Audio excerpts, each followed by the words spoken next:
Waiver wire running backs, and before we talk about who you want to make a bid on, we have to talk about who's not available to you because of the bye weeks, an early bye week here. Jordan Mason, who's averaging over 12 points per game. He's RB25. Nick Chubb, who's been up and down, maybe less impactful there. And then obviously his teammate, Woody Marks. Yeah, look, I mean, not a huge bunch of running backs on bye, but we're also going to be without Omarion Hampton, who yesterday was placed on IR by Jim Harbaugh. Tough scene for my ride or die. He's going to miss 4 weeks with a high ankle sprain. So no Jordan Mason, Nick Chubb, Woody Marks, or Omarion Hampton this week, which of course brings us to the waiver wire running backs. You probably need potentially a running back to replace one of those guys here, or even if you don't, like even if you don't have any of those guys, but it's always good to fortify. I feel like when we have that little graphic, it's always like, oh, this is a brutal week. Like, how are we going to get like this week's like, no, it feels fine. You should be okay. At least at running back. Yeah. Wide receiver is going to be a different story, but running back, you should be fine. But if you're not, listen, the man said it himself after their win over the Dolphins on Sunday. Rico Dowdle said, buckle up. Uncle Rico. It's revenge game time against Dallas. Rico Dowdle was phenomenal against Miami in Week 5. We got to hear from both Rico Dowdle and his head coach on the state of the Panthers running back room. I honestly started off slow. I think my first 2 runs I had like 5 yards. It was just a matter of grinding it out and giving coach the confidence to keep calling the run. Like I said, we started off slow and we were able to turn it into a game where we was able to run the ball. And like I said, just giving coach the confidence to keep riding those guys up front, opening the holes up for me. And then once I got going, I knew it'd be a good game. What Rico did yesterday have any impact on how you use the 2 backs moving forward? Yeah, Chuba, we're going to evaluate him every day and kind of see where he's at. And then, with he and Rico, what I take from it is we have 2 good backs. And so we'll have to figure that part out. That's a good problem to have, but it's something that we have to work through. A negative. It's like it's something we have to work through. Like you have a good running back in Chuba Hubbard, well established, and Rico Dowdle just ran for 200 yards, and he's just like, we're gonna have to work through that. Out of all the Panthers' problems, right? Exactly. Like that's what you got to work through. You should be like, the answer should have been like, we're thrilled. We feel like we've got 2 good running backs here, and we're gonna mix and match and play the hot hand. But we're excited about how our backfield, how our running back room is shaping up. But he's just like, we're gonna have to work through that. Tired Dave Canales. Yeah. I don't know how the Panthers have the same record as the Chiefs because they don't look very good so far. They banked these 2 wins, so credit to them for that. But here's the thing that I think does help Rico Dowdle and even Chuba Hubbard once the Chubler returns. Bryce Young's been horrific this year. This team cannot be dependent on Bryce Young throwing the ball. I think they're going to be a very low pass rate over expectation team going forward. The O-line is solid. Like, the O-line's not a weakness Spent a lot of of the money team. on this offensive so line. it better be solid. Yeah. And the running backs are solid as well. So I think this is going to be a run-the-ball offense and then chuck it up to T-Mac and then hope for the best. Yeah, to be clear, Rico Dowdle was obviously a popular pickup all last week when they knew Chuba Hubbard was going to be out, and you liked the matchup against Miami. So he's only available in about 40% of leagues, 42% to be specific. So it's likely he's gone in your league. But because he's close to our 50% threshold, we just wanted to mention that if he is somehow still available in your league, we do like him. Obviously, there's a real chance that he's the starting running back against the Cowboys this week. Get your popcorn ready, the whole thing. #revenge game. But even if Hubbard is back, Dowdle has clearly carved out a role in this offense. To your point, Jay, like they could either hand it off or let Bryce Young throw it. And unfortunately, it's just the answer is the answer seems right now that there may be enough run volume here to support 2 flex viable running backs, assuming Dowdle continues to get work when Hubbard's back. Another player in an elevated role, Michael Carter, 61% available, obviously because of all the injuries, Matthew. Now, this is a weird one because you look at 18 carries. He had 5 targets. He caught all 5 of them. The volume is really high, but the script for 3/4 of this game was very in favor of Arizona. Yeah, that's the thing. I mean, like they were just.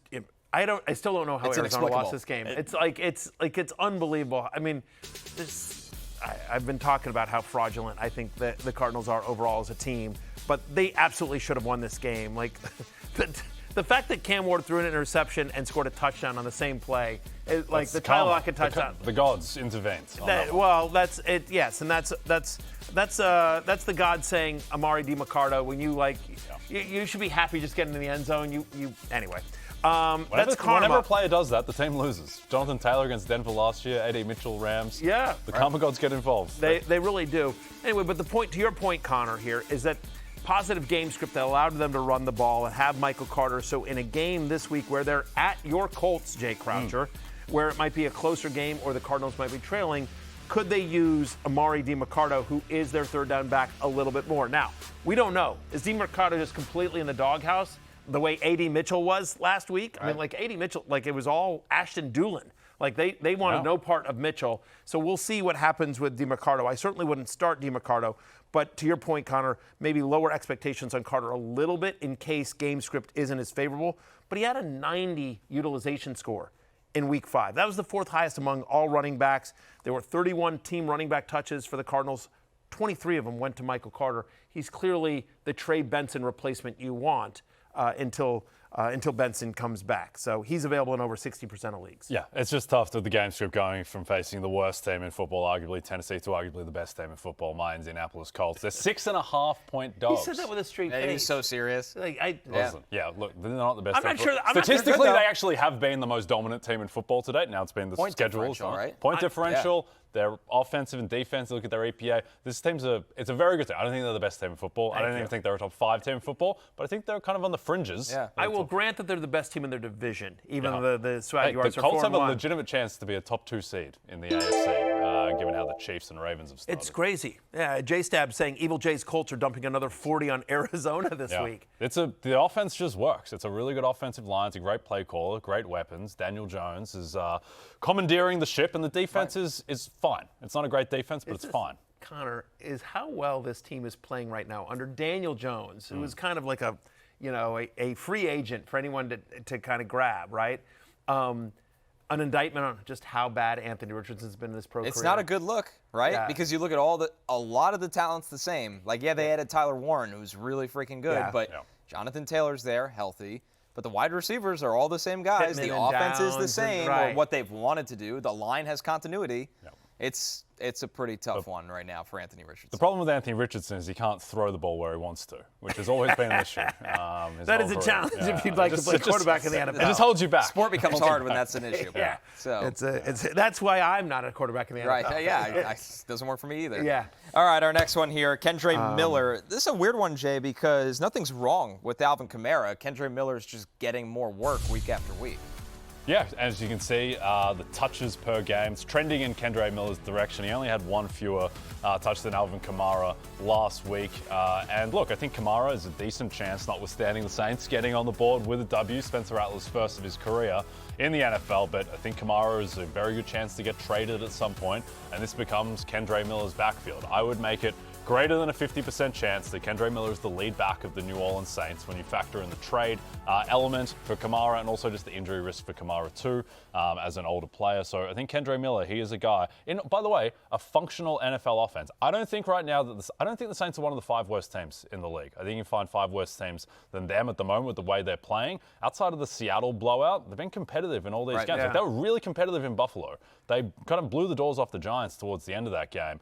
Spencer Rattler has been a lot more competent than I think people gave him credit for at the beginning of the season. Yeah. I agree with that. And I also just think, just to the eye test, Kendre Miller just looks more explosive. He's a better fit for this scheme. Yeah, exactly. I mean, again, you've got Kellen Moore there, brand new head coach who's got no loyalty to Alvin Kamara. He's trying to build something. And so you're sitting there like, hey, I need some young players here. And so Rashid Shaheed and Chris Olave, even though it feels like they've been around forever, they're both fairly young players. Obviously, you've got Rattler and a young quarterback there as well. So they're trying to build something. I do agree with you. I think there's a better than average chance that Kamara gets dealt over the second part of the year. Kendre Miller's had back-to-back games now with double-digit touches. So I think he's in the deep league flex conversation, but with some upside for more given the chance that Kamara could get hurt and or traded as well. The only thing about Kendre is don't love the schedule. They're home to the Patriots this week. Good run defense. Yes, Shut down James Cook last week. They're at Chicago. That's a great matchup. Chicago can't stop the run. But then home to Tampa Bay at the Rams. So 3 of the next 4 are pretty tough run defenses. And as long as Kamara is healthy, he's still going to be splitting some time. But I do think Kendre Miller needs to be rostered in a lot more leagues. Aloha Bricks asks, Kendre Miller or Uncle Rico Dowdle for the rest of the season? Kendre Miller. Kendre Miller. So for the rest of the season, if the answer was for this week, I'd say Rico Dowdle. But for the rest of the season, I just, I can't believe I'm saying this, but give me the Saints over the Panthers offensively. And I also just think there's a clear path. I'd rather be behind Alvin Kamara, who was injury prone and could get traded, than behind Chuba Hubbard, who, yes, is injury prone, but like with his contract, they're not trading him. Yeah, right I now. also think there's a material chance that Kendre Miller just supersedes Alvin Kamara Yes. if Alvin Kamara sticks around. Like, I just think what does Kellen Moore want to do? That's what it's trending towards. Yeah, that's kind of what's been going on. And what does Kellen Moore want to do with this game? It's like a gap scheme. Think about Saquon Barkley last year. It's just like hit the hole, use your explosive speed. That's much more Kendre Miller's game than Alvin Kamara's game, which I think was a better fit for the kind of zone running scheme of Clint Kubiak last year. So yeah, And I they like think to Kendre dump Miller's it down. They didn't have healthy wide receivers last year, so he was the passing game. But Olave and Shaheed are both healthy. They just got Taysom Hill back, who's going to do some gadgety stuff. Juwan Johnson, of course, fantasy football legend, part of the first championship squad. You have to understand that given how my season has gone now, I have to live in the past. You're watching the VHS of the championship I am. season? I'm like, back in my day, I have to be that guy now. I now have to embrace. I have to be the old guy that. Are you going to start tanking? Should I? No, maybe you rigged this. What I could do, do, the first pick anyway. What I could do, I'm not going to get the first pick, but what I could do is just create havoc and chaos. I could just make a bunch of lopsided trades to try to upset the competitive balance in the league. Just make sure the two of you guys don't win.